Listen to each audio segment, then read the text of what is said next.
What is going on there, YouTube? And welcome back to another comic book video. This is the channel where we sit down and cover different comic book stories. Currently, we are covering the Ultimate Marvel Universe, and we are now in the post-Ultimatum phase, where we are going to check up on Spider-Man this time. The last time we saw him, he was barely found by Captain America, where we saw that he barely survived the Ultimatum Wave. Now we're going to see what Spider-Man has been up to after that moment. We also get the return of some characters who are going to join Spider-Man for future adventures. If you like today's comic book review, please leave me a like down below and also subscribe. But I do hope you enjoy today's comic book video. Here we go, guys.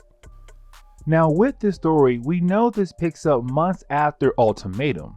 And with this story picking up months after Ultimatum, it means we miss a lot of Peter Parker's life because of the time jump. And so we don't know what he has been up to since the end of Ultimatum. But we learn right off the bat that Peter Parker has a job now at a fast food restaurant, telling us that he no longer works for the Daily Bugle. And of course, he still needs money. Now, this is only the first thing we learn about Peter Parker, but there are some bigger surprises down the road.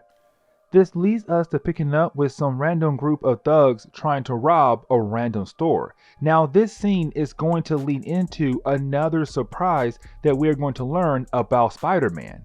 But with these thugs trying to rob this store, they are greeted by a mysterious character.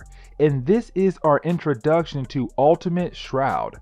But we watch Shroud beat these thugs down very quickly, letting us know that we now have a second hero in the area besides Spider-Man.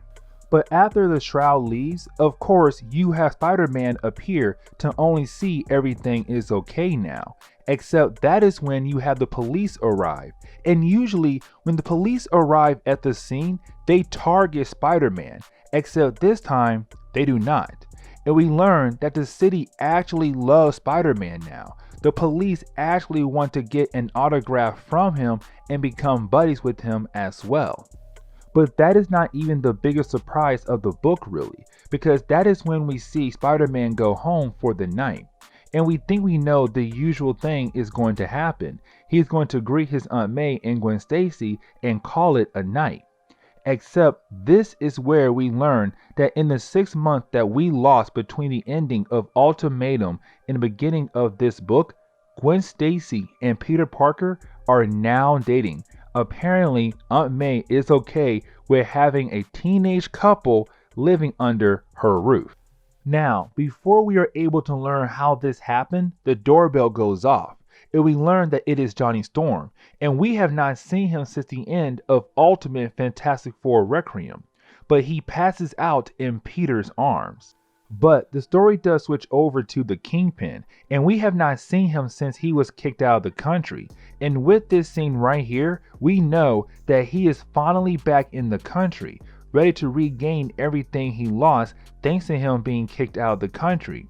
Except that is when he is greeted by someone, and this person ends up blasting him out the window. And so in one book we learn a lot about Peter Parker, and we also get the death of the Kingpin in this universe as well.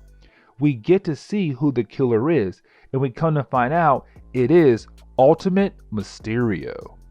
Now we pick up the next day after the death of the Kingpin, where we pick up with Mysterio watching the news about the death of the Kingpin. Now you have Brian Michael Bendis really focusing on the idea that Mysterio really wants to be the Kingpin of this city, but also he has some kind of thing for getting revenge against the city, that the people of New York have hurt him in some way, and now he wants to get his revenge. But getting back to Peter Parker's life, we learn something else about him right in this scene, that Peter still has nightmares from the Ultimatum event, which for him it makes sense. It was a big event, even though it was a bad event, still there were a lot of people he knew that died, and some of the heroes that he looked up to died in that event. Also to point out that he almost died as well in that event. Now we pick up with Kitty Pryde, and remember, Before Ultimatum, Peter Parker and Kitty Pryde dated for a hot second, but now being 6 months after Ultimatum, mutants are illegal, except Kitty Pryde has some kind of special rights to be out unlike other mutants. But we see her being picked on by some of the kids, mainly because she is a mutant. And so you have her use her powers to avoid them, but Mary Jane is recording the whole thing. And Kitty does not like the idea of Mary Jane recording her. And also, she hates Mary Jane because Peter Parker left her for Mary Jane. And so there is some bad blood between them. Now we pick up with Peter Parker and Gwen Stacy getting the chance to see them being a couple here again. Honestly, I feel like this was the best move for Peter Parker because in this universe, Peter Parker and Mary Jane broke up constantly. Always had this feeling that things might work out better for Peter in this universe if he dated Gwen Stacy. Now, while they're on the roof, that is when Peter and Gwen realize that there's some explosions going on downtown. This leads us to our first introduction to the Bombshells, a mother and daughter duo. Now, these two are in the main Marvel universe, really the daughter more because her close ties she has with Miles Morales currently in comics. The thing about them is that their powers only work when they are together, which is to just basically make explosions, and that is it. Now, when they are separate from one another, their powers do not work. That does get changed in a later book once we do get to Miles Morales appearing in the Ultimate Marvel Universe, but for now, Spider-Man Peter Parker is able to beat them when the mom gets knocked out and he moves the daughter somewhere else. Now getting over to Johnny Storm, remember that he came to the home of the Parkers and passed out. And so you have Aunt May question him on where has he been. Now this is where we learn that Mary Jane hates Peter Parker because we see Mary Jane and her friends who are all part of school news watching Mysterio's video claiming how he's going to change the city and kill anyone who gets in his way, including Spider-Man. And this is where one of Mary Jane's classmates makes a statement saying that Spider-Man is loved by everyone, but Mary Jane says not everyone, letting us know that she hates him. Now we pick up with Johnny Storm talking to Aunt May, where she asks him again, where has he been? Where he tells her that after Ultimatum, he traveled the world, and we saw that at the end of Ultimate Fantastic Four Requiem. Now he says when he came back, he could not go back into the Baxter building, his old home. It brought back too many memories, including the memories of his father who died in the Ultimatum Wave. And so he came here instead. But the story does shift over to Peter Parker working at his new job, where we do learn a couple things with this scene right here. We learn these new things when he runs into Mary Jane. And remember, she hates him. And we do learn why here in a second, except we learn why Peter got a job at this fast food restaurant. Mainly because the Daily Bugle closed down. But then we learn why Mary Jane hates Peter Parker. She hates him because at the end of Ultimatum, she dumped Peter Parker. But after a few months have passed, Peter moved on to Gwen Stacy. And Mary Jane felt like him dating Gwen is some sort of betrayal. Remember, she told Peter how she hated Gwen and thought Gwen always had a crush on Peter. And so seeing Peter with her leaves a bad taste in her mouth. Now we pick up with Peter Parker being Spider-Man, doing his usual night shift as a hero, except that is when he sees everyone freaking out, wondering why people are freaking out. You have Peter go into the crowd to see why, because from a distance, people seem scared for no reason, but when he gets close to them, he sees giant spiders attacking the city, which leads to Spider-Man wondering where these spiders came from and how can he stop them, except when he goes to attack one, he flies through the spider, letting him know that these spiders are not real. That is when Spider-Man realized something is up and realized that Mysterio, who is inside a bank, is trying to steal a buckload of gold. And so you have Spider-Man go in there and they do battle. Now this fight is not like your usual fight, where you think Spider-Man would beat Mysterio and that would be it. Mysterio is able to use his tech to escape and tell Spider-Man that he will get revenge later on. And so this was a quick fight between them. Now this leads to the closing moment of this chapter, where Gwen Stacy gets home and she sees Johnny Storm talking to his sister, Susan Storm, and they have not talked since the ending of Ultimate Fantastic Four Requiem. But right now we see them arguing about something outside while Aunt May and Gwen Stacy are inside. And we learn by the time Peter gets home and is about to walk inside that Aunt May and Gwen Stacy tell Peter that Johnny Storm is going to live with the Parkers now. Later on that night, we pick up with Mary Jane leaving with her manager after finishing her shift, except this leads into another gang of thugs appearing in the book. And of course they are trying to make a move on Mary Jane, except this leads into the Shroud reappearing again into the book to save Mary Jane.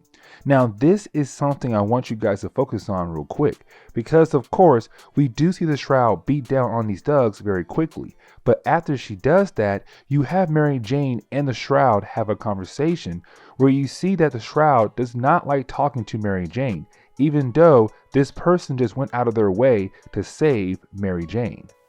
Now following up the next day, we see Peter bump into Mary Jane again at the school, where she wants to tell Peter about her run-in with the Shroud. Remember, Peter has not met the Shroud yet, except in the middle of the conversation we see Mary Jane is unable to tell Peter because she is still upset about Gwen and Peter, and she begins to cry. Now Gwen Stacy comes in and tries to take Mary Jane somewhere private to cry about everything, and that is when Peter gets word that the Hulk is attacking New York again, and so you have Peter leave to go handle that. We see Spider-Man get there and he is greeted by the Hulk. Now for Spider-Man, he thinks that the Hulk will stop attacking the city now because he is there. And he thinks the Hulk and him are friends because of their short team up in the Ultimatum event. Except we see that the Hulk does not stop attacking the city. And so Spider-Man tries to attack him. Except just like the giant spiders from earlier, Spider-Man flies right through the Hulk, letting us know that the Hulk is really not here. This was a trap, and of course we know who set this trap up. That is when a bunch of explosions go off, blasting Spider-Man all over the place and knocking him out, confirming that this is a trap. And we see who was the person who set up the trap for Spider-Man. Of course it was Mysterio, and this is him continuing his plans of trying to take over the city. But before we can see what happened to Spider-Man, the story shifts over to the mother of Kitty Pryde, where we see that she is on the phone, but while she is walking into her home, she can tell that someone has broken into her home, and this leads to her freaking out and wondering who could have broken into her home, where she walks in to see Bobby Drake, aka Iceman from the X-Men, and he quickly tells us that Kitty Pryde told him that he could stay here.